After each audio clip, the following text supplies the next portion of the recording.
ahagutse n'ahanje nawe. Yesu ashimwe. Nongeye gusuhuza mu izina rya Yesu Kristo rikomeye kandi ritangaje. Nongeye kuguha ikaze kuri uyu muyoboro wacu wa YouTube aho tuvugira ubutumwa bwiza bwa Yesu Kristo biciye mu bikorwa no mu nyigisho zo kubohoka n'agakiza bigamije kugira ngo umubiri w'abantu n'ubugingo bihemburwe. Imana igumugisha wowe wongeye gutuninga. Nari ngukumeye cyane sinzi wowe. Data wera mu izina rya Yesu Kristo rikomeye kandi ritangaje twongeye gushima, twongeye guhimbaza, twongeye kuvuga ishimwe ryawe hano mu isi y'abazima.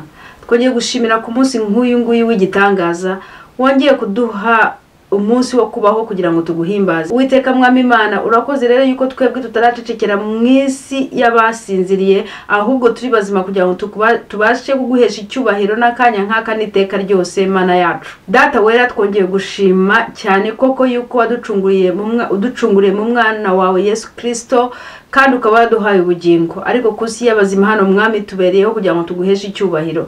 Kuri ahagutse turi imbere yawe aho umuntu wese ari atune Uwiteka uhabwa icyubahiro.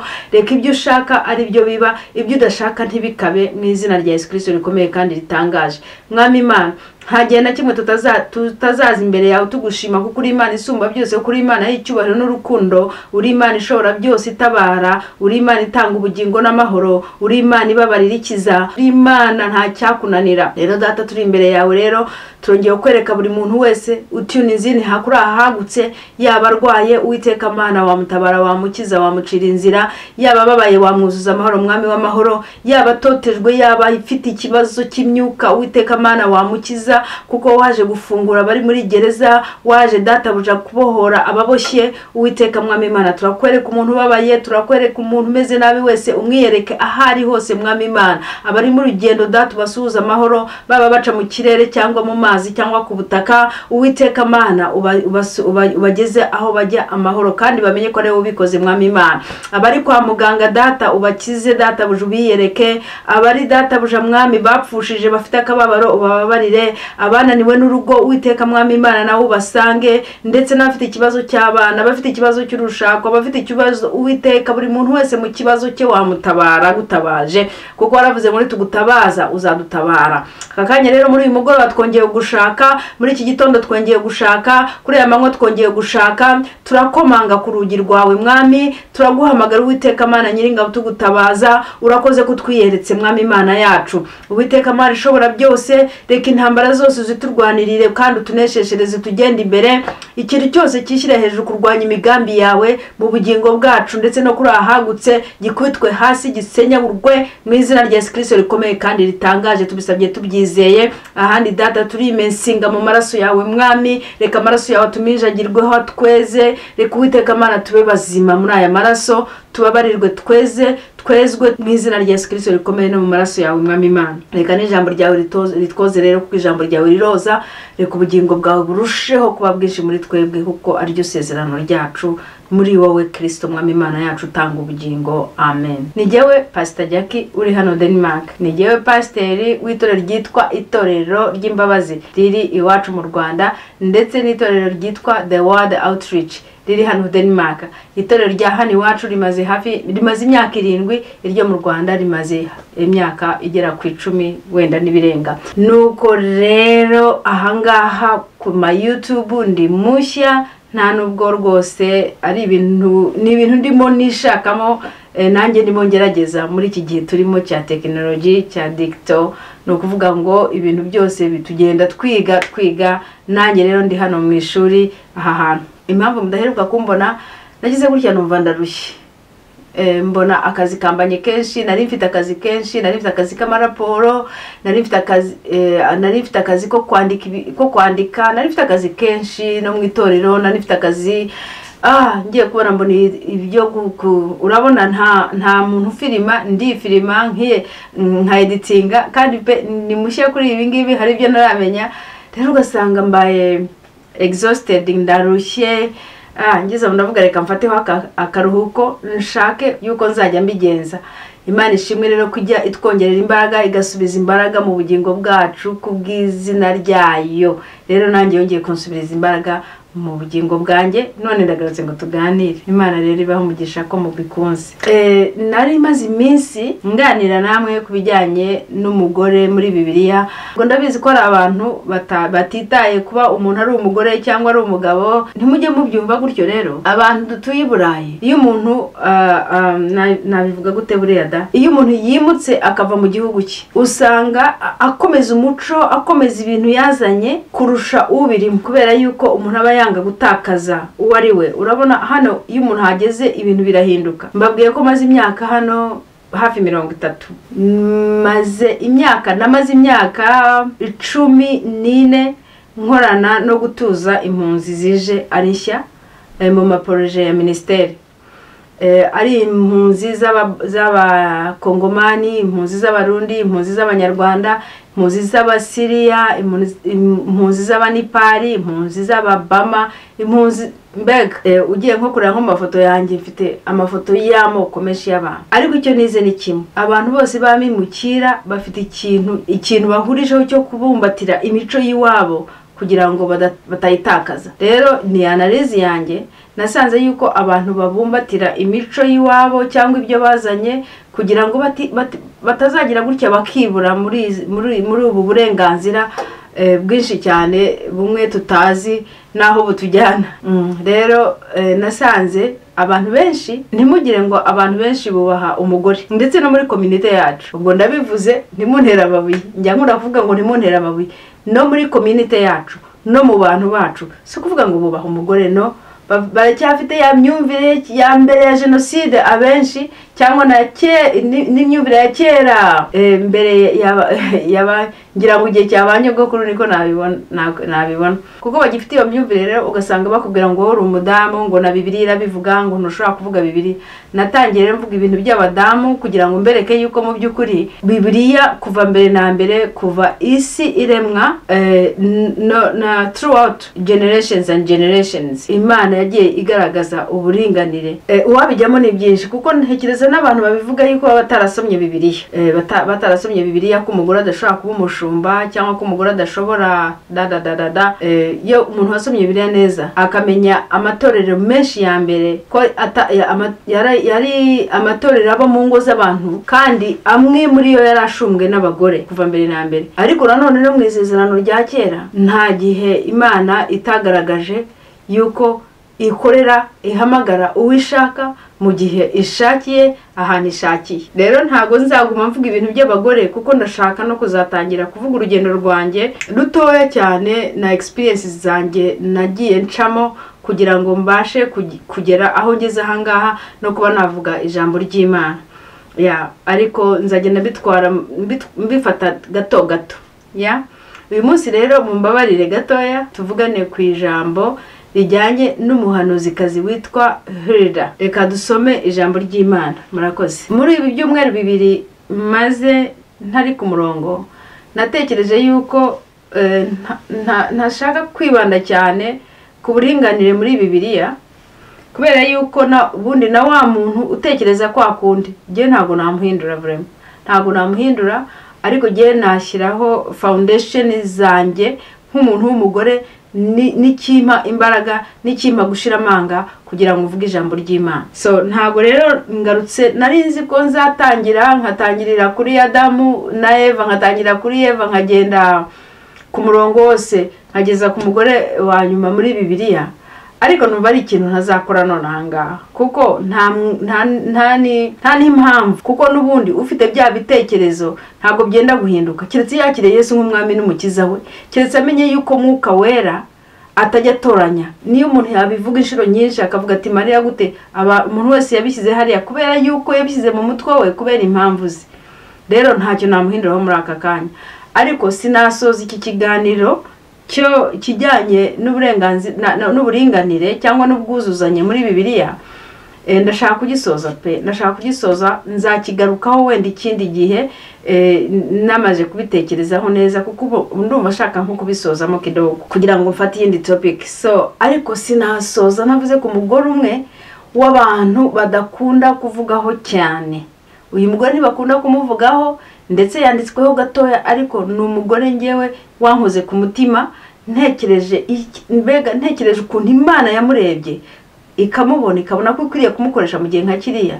Numva ari we nasoreza uyu munsi tukamuganiraho gatoya. Yes, turebe mu gitabo cy'Abami ba kabiri mu gice cya 22, ariko tutarasoma ijambo ry'Imana. Reka dushime Imana, reka dusenge. Mwami Imana, turagushimye ku ijambo ryawe. Reka ijambo ryawe risohoze ibyo waryandikiye mu bugingo bwacu nanone n'iteka ryose. Amen. Abami ba kabiri igice cya 22 ku murongo wa 8 ariho dutangirira. Umutwe w'amagambo uravuga ngo abasanyi babona igitabo cy'amategeko. Babona igitabo cy'amategeko. Abasanyi babona igitabo cy'amategeko. Bukeye Hezekiya umutambyi mukuru abwira Shafani umwanditsi ati, ntoye igitabo cy'amategeko mu nzu y'Uwiteka. Hezekiya aherako agiha Shafani umwanditsi aragisoma. Hanyuma umwanditsi Shafani asubira ibwami atekereza umwami uko byagenze ati, abagaragu bawe basutse mu masaho ifeza zabonetse mu nzu y'Uwiteka baziha abakoresha imirimo yo mu nzu y'Uwiteka. Shafani umwanditsi arongera abwira umwami ati, kandi Hezekiya umutambyi ampaye igitabo. Nuko Shafani agisomera imbere y'umwami. Umwami amaze kumva amategeko yo muri icyo gitabo, amategeko yo muri icyo gitabo cy'amategeko, ashishimura imyambaro ye. Umwami aherako ategeka Hezekiya umutambyi na Ahakimu mwene Shafani na Akibori mwene Mikaya na Shafani umwanditsi na Asaya umugaragu w'umwami ati, nimugende mumbarize Uwiteka jye n'abantu n'abayuda bose iby'amagambo yo muri icyo gitabo cyabonetse mu nzu y'Uwiteka, kuko uburakari bw'Uwiteka budukongerejwe ari bwinshi. Nuko Hezekiya, reka dukomeze ahangaha. Nuko Hezekiya umutambyi na Hakimu na Akibori na Shafani na Asaya baragenda basanga umuhanuzi Hulda Mukashalumu umuhungu wa Tikuva mwene Haruhasi umubitsi w'imyambaro. Kandi uwo mugore yari atuye i Yerusalemu mu gice cyaho cya kabiri. Bavugana nawe ku murongo wa 15 arababwira ati, Uwiteka aravuze ngo, dore nzateza ibyago aha hantu n'abahatuye, nk'uko byanditswe mu magambo yo muri icyo gitabo yose umwami w'Abayuda yasomye. Murongo wa 17, kuko banyemeye bakosereza izindi mana imibavu, bakandakarisha ibyo bakoresha amaboko yabo byose, nicyo gitumye uburakari bwanjye bukongerezwa aha hantu ntibuzimwe. Ariko umwami w'Abayuda wabatumye kumbaza, mumubwire muti, Uwiteka Imana ya Isiraheli iravuga ku magambo wumvise iti, kuko umutima wawe wari woroheje ubwo wavugaga ibyo, navuze kuri aha hantu n'abaturage baho ko bazahinduka umusaka n'ikivume, ukicisha bugufi imbere y'Uwiteka, ugashishimura imyambaro yawe, ukandirira imbere, nanjye ndakumvise, niko Uwiteka avuze. Nuko nzagusangisha basogokuruza, ushyirwe mu mva yawe amahoro, kandi amaso yawe ntazareba ibyago nzateza aha hantu. Nuko baraza babitekerereza umwami. Amen. Rero ahangaha nashatse gusohoreza kuri iri jambo. Uyu mudamu Hulda turamwumvishe, ariko mu by'ukuri twumvishije umugabo we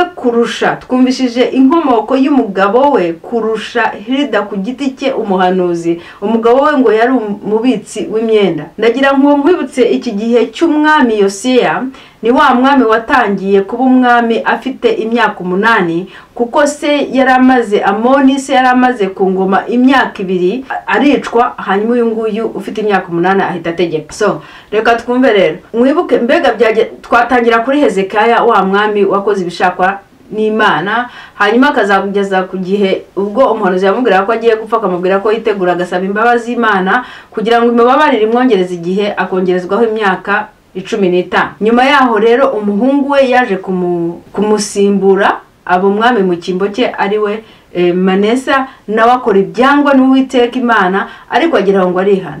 Ariko noneho umuhungu we Amoni akora ibyangwa n'Uwiteka Imana. Ubwo rero ise na sekuru bakoze ibyangwa n'Uwiteka, cyane cyane isekuru Imana irababara cyane, bakoze ibyaha pe bibi cyane. Aha rero niho Imana yari yarababwiye ko ibi byaha bizatuma batwarwa mu buretwa.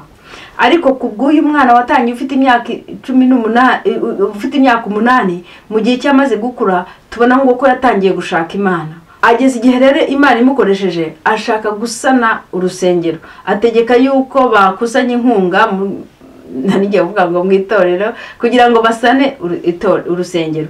Basanga igitabo, umutambyi mukuru abona igitabo ngo umutambyi mukuru yitwaga Herukiya abona igitabo cy'amategeko. Icyo gitabo rero urumva ubwo no kuvuga yuko ibintu byose bari barabitaye, ijambo ry'Imana aricyo gitabo bari bafite cy'amategeko, igitabo cya Mose wenda n'abahanuzi. Ntago nari nzi ngo sinamenya ngo bingana gutya, igihe sindi umwigisha w'amateka, ariko bari baragisize ku ruhande igitabo cy'amategeko. Bibiliya bari barashyize ku ruhande itagikora mu itorero, kandi urumva hari umutambyi mukuru nta jambo, yari aho ngaho nyine akora ibyo by'imihango. Akibonye icyo gitabo agisomera sekretari w'umwami, nuko umwami afata ibikomangoma bye, ibisonga bye 5, harimo sekretari we, harimo gavana we, babohereza ku muntu w'umugore warutiye hirya, bajya kumubaza icyo Imana ivuga. Kandi icyo gihe umuhanuzi Yeremiya yarahanuraga icyo gihe n'abandi bahanuzi bagenzi be nka 2. Ariko Imana ntiyagiye kuba ari abagabo, yagiye kuri uriya mugore. Umugore niwe wabwiye umwami. Ubu byutse bw'icyo gihe bivanywe ku mwami, bivuye ku mwami wubaha Imana Yoseya, byahanuwe n'umugore. Babonye igitabo, ndibaza se iki gitabo k'umutambyi mukuru atagisomye ngo bigarukirize aho ngaho. Ese k'umutambyi ko sekretari w'umwami Shafani atagisomye ngo bigarukirize aho ngaho. Ariko bajya kubaza umugore. Bivuze rero ngo nkuko hagiye haba abagore n'abagabo batandukanye mu gihe gitandukanye, Imana yagiye ikoresha abagore nkuko ibishaka mu gihe cyayo, ndetse no muri iki gihe no mu gihe cya Kristo yakoresheje abagore nkuko yabishakaga, kandi Kristo we yabikoze neza pe, arabyerura bishyira ku mugaragaro. Ariko abantu ntabwo tubyumva, tujya twishakira ukuntu dufata ibi bintu tukabivanga bijyanye n'inyungu zacu, bijyanye n'ibitekerezo byacu. Abagore rero benshi babayeho muri Bibiliya, ubwo ari Sara yari umugore ufite ijambo mu rugo rwe, ufite ijambo mu bagaragu be. Urumva guhera mbere kose Debora we turamuzi, ba Lidiya turabazi, ba Mariya nyina wa John Mark turabazi. Hari imitorero cya gihe umva hari abagore benshi. Mariya Magadalena naho twamuvuzeho. Yego abagabo nibo benshi, ariko abagore nabo ni benshi, kandi abagore b'intwari bakoze ibikomeye muri Bibiliya. Reka nsoze mvuga ngo turebe ubutumwa bwiza, turebe icyo Imana yaduhamagariye gukora, turebe Imana ntabwo izakubaza ngo umugabo izakubaza personally wowe ibyo wavuze, ibyo wakoze n'ibyo utakoze wagombaga gukora. Imana izakubaza wowe, ntizakubaza iby'umugore runaka, ntizakubaza iby'umugabo wawe, ntizakubaza iby'umugore wawe, ntizakubaza iby'umwana wawe, ntizakubaza bya pasiteri wawe, ntizakubaza iby'umuyobozi wawe, ahubwo Imana yo mu ijuru izakubaza ibyawe bwite. Reka rero mu gihe nk'iki ngiki turebe ibyacu. Narivuze ngo Imana ntabwo izambaza ibya runaka, nawe Imana ntabwo izakubaza ibya runaka. Nibyo koko, ariko mu by'ukuri ntabwo bitworoheye, kuko igihe turimo ni igihe gikomeye cyane. Narabwiye mu gihe cya Pentekote abantu 120 barimo abagore n'abagabo, buri muntu wese yabonye anointing yiwe, ngo umwuka wera usa n'ibirimo by'umuriro ngwigwa kuri buri muntu wese mu muhamagaro we. Uyu munsi nta handi amavuta y'Imana tugomba kuyabonera usibye muri Kristo. Rero nk'uko umwenda wari uri ahiherereye, ahera hatagirwagamo na buri muntu, hajyagamo umutambyi rimwe mu mwaka byonyine, nawe yamaze kwitambira ibitambo, yamaze kwiyeza byakwanga akagwayo. Uyu munsi igihe nawe dushaka kwinjiramo, bene data ndabahamagarira gusenga kugira ngo buri muntu wese yigireyo. Yego mujye mu matorero musenge kuko ariko amatorero ayoborwa n'umwuka, mukuri no mu mwuka, mutarebye ubunini, mutarebye ubwinshi bw'abantu. Bibiliya iravuga ngo aho 2 3 cyangwa bateraniye bari, Yesu Kristo abari hagati yabo, umwami abari hagati yabo. Reka dushake ubwami bwo mu ijuru no gukiranuka, ibindi byose bizatwongererwa. Imana rero ibaho umugisha. Ndumva mpagariye aha ngaho uyu munsi, ahandi turi kumwe, ibindi byose tuzagenda tubiganiraho buhoro buhoro, ariko ndumva dutangiye. Namaze kubona balance mu nsengere, abasenga mukuri no mu mwuka. Ahagutse n'ahanje nawe.